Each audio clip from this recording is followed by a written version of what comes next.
Marc, merci de nous consacrer du temps. Et pour se lancer, comment ça va aujourd'hui et qu'est-ce que tu as fait dans ta semaine? Oh ben ça va, écoute,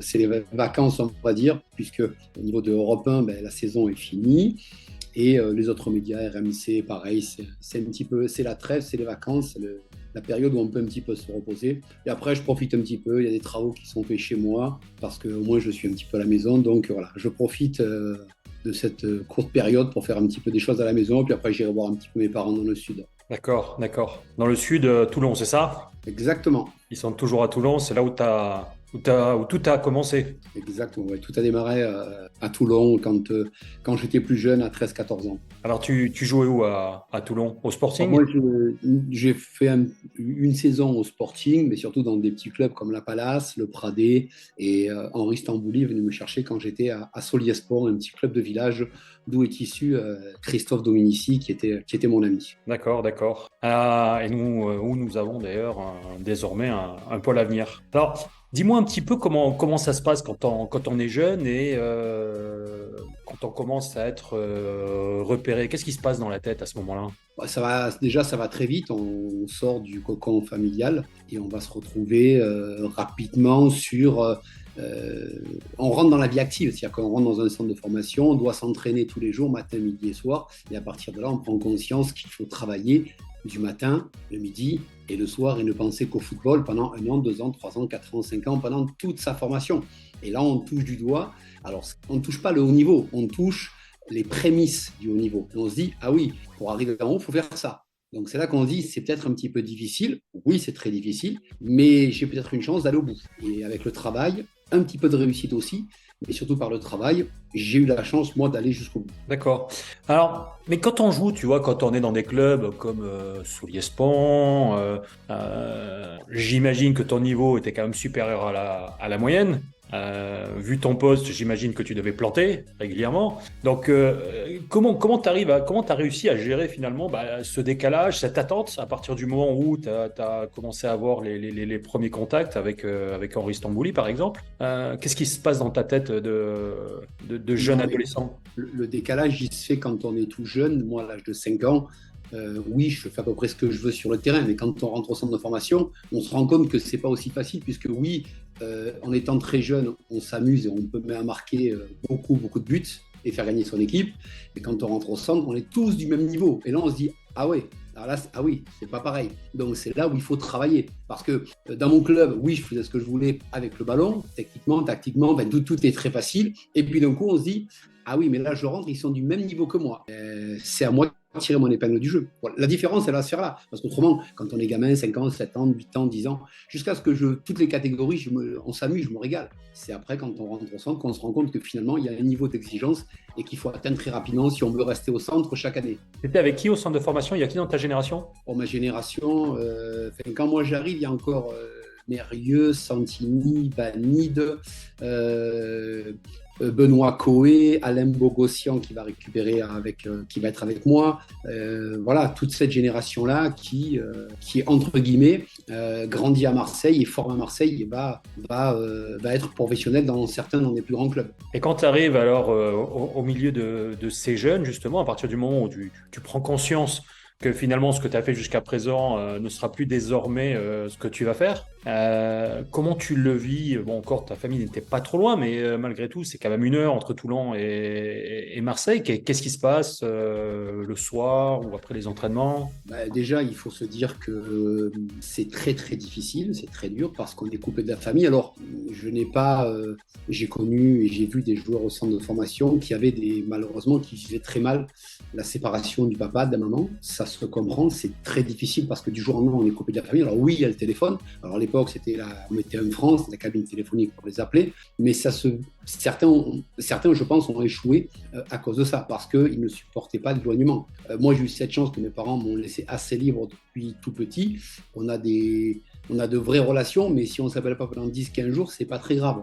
C'est pas. Mais quand on rentre dans un centre de formation, on rentre très rapidement dans la vie active, de la concurrence, d'être le meilleur et d'aller au bout, en sachant qu'on est 30-35 gamins et que chaque année, il va en rester 3 ou 4. Et les autres vont malheureusement prendre la porte. Donc, à 14-15 ans, on prend la vie de plein fouet, comme on pourrait la prendre à 22-25 ans, mais à 14-15 ans, il faut se dire, ah ben, je ne suis pas là pour rien, je suis là pour évoluer, pour grandir, et si je n'y arrive pas, ben, je vais reprendre la porte et je retrouverai ma vie dans mon quartier à Toulon. Ah ouais. Donc là, en termes de maturité, c'est une accélération forcée, j'ai envie de dire. Oui, mais de toute façon, tu n'as pas le choix. C'est Ouais.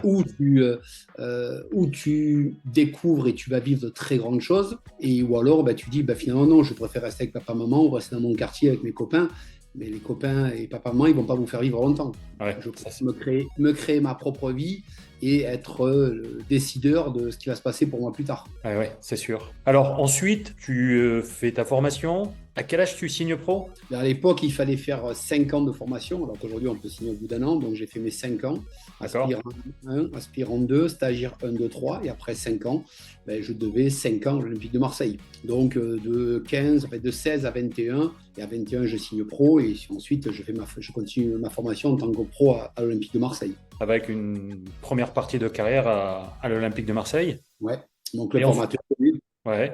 Alors ensuite, comment évolue ta carrière en quelques mots? Non, mais moi, je suis formé à Marseille. Je dois beaucoup à l'Olympique de Marseille parce qu'à l'époque, on me dit de ne pas y aller. Quand Henri Stambouli veut me voir pour une détection en cours d'année, j'avais l'opportunité d'avoir d'autres clubs de l'époque qui étaient des clubs aussi importants, où je pense que peut-être on me disait ben, c'est plus facile parce qu'à Marseille, il y a Tapi qui est arrivé, il y a de grandes stars et les jeunes ne seront jamais considérés, donc il ne faut pas y aller. Bon, j'ai dit écoutez, moi, j'ai pas de problème, moi, je sais que je peux réussir à Marseille. Dans ma tête, je me suis dit ben, je vais essayer de réussir. Voilà, mais c'était pas une question de distance, puisqu'il y avait Rennes, il y avait Rennes dans l'eau, il y avait Saint-Etienne. La distance ne me dérange pas, c'est juste que je me dis, ben, moi, Marseille, je le sens bien. Et puis, j'ai fait un essai, je suis passé, j'ai fait le centre de formation. J'ai dit, ben, tiens, pourquoi pas, on va tenter l'aventure. Et l'aventure, elle s'est bien passée. Mais parce que je suis allé au bout, parce que j'ai eu de la chance, parce que j'ai pas été blessé, parce que j'ai eu la chance d'avoir un très bon formateur qui, pendant 5 ans, ne m'a pas lâché. Parce que malheureusement, aujourd'hui, un formateur comme Henri Stambouli, ça n'existe plus. C'est-à-dire qu'aujourd'hui, moi, mon fils est passé au centre à l'OM, il y a eu 4 formateurs en 4 ans. Voilà. Je ne sais pas comment on peut. Moi, je forme une chose, toi, tu vas former une chose, Henri forme une chose. Mais quand en 4 ans, tu as 4 formateurs différents, pour t'apprendre les bases d'un métier, c'est comme si tu vas à l'école, tu veux être médecin pendant 8 ans, et pendant 8 ans, tu as des profs différents chaque année qui t'expliquent une phase différente. Donc j'ai trouvé ça très bien, mais c'est pas lié qu'à Marseille, puisque j'ai des copains, leur fils est venu dans différents centres qui me disent tous les 6 mois, 1 an, ben, son formateur, voilà, il n'est plus là. Nous, Henri nous prenait du début, il nous formait jusqu'à la fin. Et c'est ce qui nous a aidés parce que je pense qu'on est beaucoup plus, entre guillemets, évolué dans le sens, on est beaucoup plus fini qu'aujourd'hui un gamin qui va faire 1 an, 2 ans, qui signe pro et qui part à l'étranger. Parce qu'après, pour partir à l'étranger, c'est encore autre chose. D'accord. Alors toi, tu as eu une période de carrière à l'étranger, justement. Comment ça s'est passé? Comment tu as vécu ces séjours à l'étranger? Ben moi, on m'a proposé, dès que j'ai compris que je ne pouvais pas être en équipe de France A et qu'au-dessus, ben, c'était un petit peu plus fort que moi, ben, j'ai pris une décision. J'ai eu des opportunités pour aller en Angleterre, en Écosse, et puis j'ai tenté l'aventure. Puis c'est un jeu qui me plaît bien. Moi, j'étais assez physique et j'aimais le contact. Donc, je me suis dit, ben, pourquoi pas aller tenter l'aventure en Angleterre, en Écosse, et je me suis éclaté parce que Marseille est un des clubs les plus populaires avec Saint-Etienne et Lens. Je suis allé en Écosse dans 2 clubs et en Angleterre, voilà, c'est des Marseille fois 1000. Donc voilà, un club comme Norwich, c'est Marseille fois 1000. Voilà, c'est de la folie au stade, il y a du monde, des infrastructures, tout est grandiose. J'ai fait Livingston, j'ai fait Hibernian en Écosse, mais c'est simplement exceptionnel. Voilà. Donc c'est Marseille tous les week-ends. Et c'est quand même pratique, c'est quand même bien, c'est quand même pratique. J'ai évolué à Guingamp, j'ai évolué à Toulouse, c'est sympa, mais il n'y a pas cette ferveur et cette folie furieuse qu'on peut avoir dans les stades que l'on retrouve tous les week-ends. En France, c'est plus compliqué. Tu joues à Marseille, j'étais chanceux de jouer à Marseille. Je pense que d'avoir évolué 5-6 ans au haut niveau à Marseille, ça équivaut à une dizaine d'années. Quand on sort de Marseille, on est un petit peu rodé sur ce qui se passe à côté. D'accord, d'accord. Alors, à quel moment de cette tranche de vie professionnelle tu commences à penser à reconversion? Jamais, jamais. À aucun moment? Non, mais en fait, je suis quelqu'un je suis un débrouillard et je savais très bien que ce que je vivais le jour où je suis rentré au centre de formation à 15 ans jusqu'à ce que j'arrête à 32-33 ans, c'était pas la vraie vie. Donc, je savais très bien qu'après, je devais travailler, mais que j'allais trouver des solutions au fur et à mesure. Donc, pour moi, c'était je joue, j'ai plus envie de jouer, j'arrête le football. Et puis, quand j'arrête le football, ben, de toute façon, je trouverai toujours du boulot. j'en trouverai du taf. Si, voilà, c'est pas. Depuis que j'ai arrêté ma carrière, j'ai fait une cinquantaine de boulots, mais c'est pas, ça me dérange absolument pas. Ça me, voilà. Mais je sais que je j'ai pas prévu. Alors, il faut bien se dire qu'on gagne beaucoup moins d'argent qu'aujourd'hui, mais aussi la vie est beaucoup moins chère à mon époque que maintenant. Donc, ça compense aussi. Mais quand moi j'ai arrêté, voilà, je me suis dit, bah, tiens, maintenant j'ai arrêté, qu'est-ce que je vais faire? Ben, je me suis mis, j'ai bossé, j'ai fait pas mal de choses et je ne trouvais pas exactement ce qui me correspondait. Alors, au bout de 6 mois, j'ai trouvé la télévision et les médias. Et puis, je suis rentré dans les médias. Et ça a fonctionné, ça marche bien. C'est pas donné à tout le monde. J'ai eu la chance que ça fonctionne. Je suis passé par diverses maisons, diverses radios, grandes maisons, grandes radios. Puis voilà. Et puis après, j'ai développé d'autres choses aussi à côté parce que, encore une fois, la radio et la télé, c'est un monde parallèle qui n'existe pas. Ça existe sur l'image. Quand on l'éteint, il n'y a plus rien. Donc c'est comme le football. On joue au foot, on brille. Puis quand on l'arrête, on ne brille plus. C'est fini. Donc il faut trouver autre chose. C'est pour ça qu'en parallèle, j'ai d'autres choses que j'ai pu monter au fur et à mesure. Mais en m'appuyant sur ce que j'avais vécu de la télé, des médias ou du foot. Alors, il n'y a pas que le foot dans la vie. Non, c'est vrai. Heureusement, hein. On serait malheureux. Hein. Alors, il y a quoi d'autre alors? Alors, moi, j'ai une boîte d'immobilier où je fais tout ce qui est VFA, ce qui est en état futur d'achèvement sur des produits neufs sur Paris. Et après, j'ai ma spécialité. Ce que j'aime, c'est être marchand d'art. Donc, je travaille pour des clients, j'achète des œuvres, je vends des œuvres, je monte des événements avec des mairies, avec le conseil général, voilà. Et je m'éclate dans ce genre de choses. C'est de l'art. Voilà, c'est une façon artistique comme les joueurs de foot. C'est pareil. Donc, je travaille avec des artistes. Certains sont très connus, d'autres un petit peu moins. Mais on crée des choses, on fait bouger un petit peu les lignes et ça fait énormément de bien. D'accord. Et pour toi, il y a un fil directeur un peu dans toute cette vie professionnelle? Ouais, le travail. D'accord. Le travail. Si on ne travaille pas, on ne peut pas rester dans les médias. Moi, j'ai commencé en 2005. On est en 2023 et je travaille encore dans les médias. Donc, si on ne travaille pas, alors en plus, moi, il a fallu vraiment que je travaille dans les médias parce que, enfin, que je travaille, pardon. Moi, en étant joueur de foot, je ne suivais absolument pas. Je ne regardais pas le football à la télévision. Ça ne m'intéressait pas. C'est vrai? Non, ça ne m'intéressait pas. Je ne lisais pas la presse. Je ne m'intéressais à rien. Ça ne m'intéressait pas du tout, du tout. Donc, dès que j'ai commencé, il a fallu que je me regarde sur des finales de Coupe du Monde. Il a fallu que je vois des finales de Championnat d'Europe. Il a fallu que je me remémore des finales de Ligue des Champions, plein de choses que je ne regardais absolument pas. Donc, ayant à l'époque, en 2005, mes enfants, Lucas et Léo, ayant 6 ans et 9 ans, donc ils étaient passionnés par le foot, donc du coup, on commençait à regarder les finales, mais autrement, je savais très bien que le football, c'était pas ma vie. C'était pas ma vie du tout, du tout. C'est-à-dire que être entraîneur, adjoint, directeur sportif et tout, à l'heure actuelle, j'ai 50 ans, et je me vois toujours pas rentrer dedans. On m'avait proposé à l'époque, tu veux pas t'occuper d'enfants, de ceci. Je dis non, c'est un vrai métier. On s'improvise pas parce qu'on est joueur du foot du jour au lendemain. Tiens, je vais être entraîneur, ou voilà. Ça ne s'invente pas. C'est où on a la fibre ou on ne l'a pas. Donc, c'est un métier, c'est un vrai métier. Je pense que je ne suis pas capable de le faire, donc je préfère pas le faire. D'accord, d'accord. Et alors, comment tu vois la suite de ta carrière? Toujours avec ces opportunités ou là, tu as envie de t'inscrire au travers de l'art, l'immobilier sur le plus long terme? Je sais absolument pas. J'ai pas mal d'événements dans l'art qui peuvent arriver. L'immobilier, actuellement, c'est un petit peu difficile parce que pour prêter, on te prête de moins en moins. Les banques, les taux ont augmenté. Donc là, je ne vais pas faire un cours d'économie maintenant, ce n'est pas le cas, ce n'est pas la période, mais c'est de plus en plus difficile pour prêter à des primo-accédants. Donc du coup, je continue mon activité. Dans l'art, j'ai pas mal d'événements qui sont, on va dire, en préparation parce que les mairies doivent valider. Des fois, c'est des bailleurs sociaux. Donc, mais voilà. Et puis la télé et les médias, on verra si ça continue, ça s'arrête, ça bouge, ça évolue. En étant en freelance, je peux bosser quand je veux en fait. Mais je bosse parce que ça me fait plaisir et ça me plaît. Parce qu'autrement, je travaille à Europe 1 avec 2-3 personnes, Jean-François Pérez, Yann Rousseau, qui sont des mecs que j'adore et que je me régale. Donc c'est quelque chose qui me plaît. Après, c'est pas dit que ça fasse vivre aussi. C'est bien, mais ça fait pas vivre. Donc c'est voilà, il y a aussi la passion qui est là. Et moi, j'ai joué au foot parce que c'était ma passion. Quand j'avais plus envie de jouer au foot à 32 ans, j'ai dit, je veux plus jouer parce que ça ne m'intéresse plus. Et là, tout ce que je fais aujourd'hui, c'est parce que ça me plaît. Si ça me plaît pas, je vais pas le faire. Alors, il y a certains vont dire, oui, tu as de la chance. Oui, de la chance, mais surtout du travail. Voilà, c'est faut travailler tout le temps, tout le temps. Moi, j'ai pas, en tant que marchand d'art, j'ai pas de site internet, j'ai rien. C'est que mes clients qui me recommandent parce que je trouve des choses que certaines personnes veulent. Donc, je trouve pour eux, je fais des montages pour eux, voilà, pour qu'ils puissent prendre sur leur société ou pas, ou en perso. Donc, voilà, mais c'est un boulot permanent. Parce qu'il faut trouver des nouveaux artistes, il faut voir des nouveaux œuvres, il faut aller sur les salons, il faut aller dans les musées, il faut découvrir des artistes. Plein de choses que je ne connaissais pas et qui m'intéressent. Parce qu'autrement, si on s'arrête autour du foot, malheureusement, on n'avance pas. Et on n'évolue pas beaucoup, malheureusement. Alors, si tu avais un ou plusieurs conseils à donner à des jeunes justement qui sont portes des centres de formation, qu'est-ce que tu dirais? Ah, ça passe par le travail et le sacrifice. Parce qu'il faut se sacrifier, quoi qu'il arrive, de 15 à 20 ans. Et puis ne jamais penser qu'on est arrivé. Parce que de mon époque, on pouvait disparaître 6, 7 mois. Aujourd'hui, on disparaît 2 mois, 3 mois sur blessure. On n'apparaît plus avec les réseaux sociaux. Donc c'est très compliqué. Les réseaux sociaux, déjà d'une, c'est pas la vie. Nous, on marquait un but, il fallait attendre le dimanche d'après téléfoot pour le voir. Là, aujourd'hui, un gamin de 17 ans, il met un but en Ligue 1.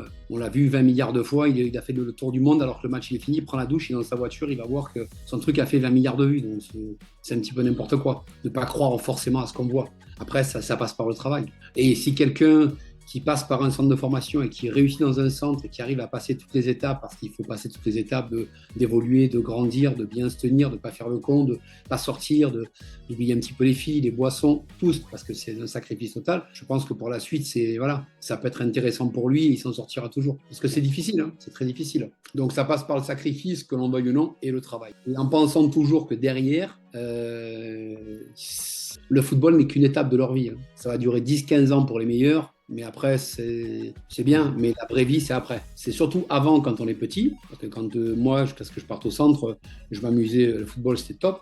Ensuite, je rentre au centre, je me rends compte que c'est un vrai métier. Donc, je vais prendre mon vrai métier. Mais je sais que c'est un métier qui va durer à très court terme. Et que dès que j'ai fini, il faut que j'aille travailler. Donc, il faut le prendre en compte. Après, il ne faut pas comparer. Parce qu'aujourd'hui, on va parler. Tout le monde pense que la plupart des footeux, c'est des Mbappé ou des Benzema. Ce genre de personnes-là, ce genre de professionnels, ils gagnent très bien leur vie. Eux, bien sûr, qui n'ont pas souci de savoir ce qu'ils vont faire. Je parle pour à mon avis, les 95% d'entre joueurs de Ligue 1, Ligue 2 nationale et dans l'Angleterre, en Écosse, de partout, de tous les championnats européens, qui, quoi qu'il arrive, c'est pas des grandes stars et qui vont devoir, qui sont des pros, et qui vont devoir, à la fin de leur carrière, aller travailler. Ils vont peut-être récupérer des indemnités de 1 an au chômage, si ça existe encore, mais du jour au lendemain, il n'y a plus rien. Donc, il faut se préparer à aller travailler et préparer sa reconversion ou pas. Moi, je pense que préparer sa reconversion quand on a 23, 24, 25 ans, je pense que malheureusement pour moi, c'est une connerie.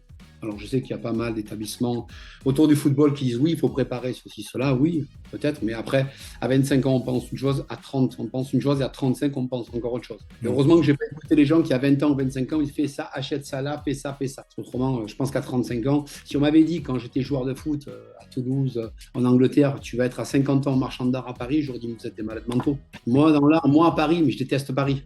Bon, eh ben, depuis 13 ans, je suis à Paris, c'est une ville magnifique et je kiffe par rapport à mon métier et tout ce que je peux faire. Donc c'est pour ça que prévoir, anticiper et surtout se dire que si on n'est pas un Mbappé ou un Benzema, en gagnant un très gros salaire, il faut penser à l'après. Automatiquement, il faut penser à l'après et se dire que l'après, ça sera quand même très sympa parce qu'il y aura des choses à profiter. Mais de ce que je comprends de ce que tu dis, c'est restant ancré dans la réalité, travaillant pour profiter du jour le jour, ayant à l'esprit que c'est une partie de vie, la partie football, Maintenant, et saisissant les opportunités au fur et à mesure qu'elles se présentent en grandissant, c'est oui, ça? mais de toute façon, moi je parle avec des anciens footeux qui me disent ouais, mais la vie qu'on a eue, c'est magnifique, mais c'est une parenthèse, c'est pas la vie.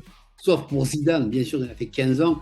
Zidane, à vie, c'est voilà. Mais nous, les autres footballeurs professionnels, parce que si on cite l'époque de Cannes, de Bordeaux, du Real, le Real c'est encore, mais que ce soit Cannes ou Bordeaux, la plupart des autres joueurs qui bossaient avec Zizou et qui ont aidé Zizou à devenir ce qu'il est, ils travaillent tous les jours. Ils sont obligés de travailler.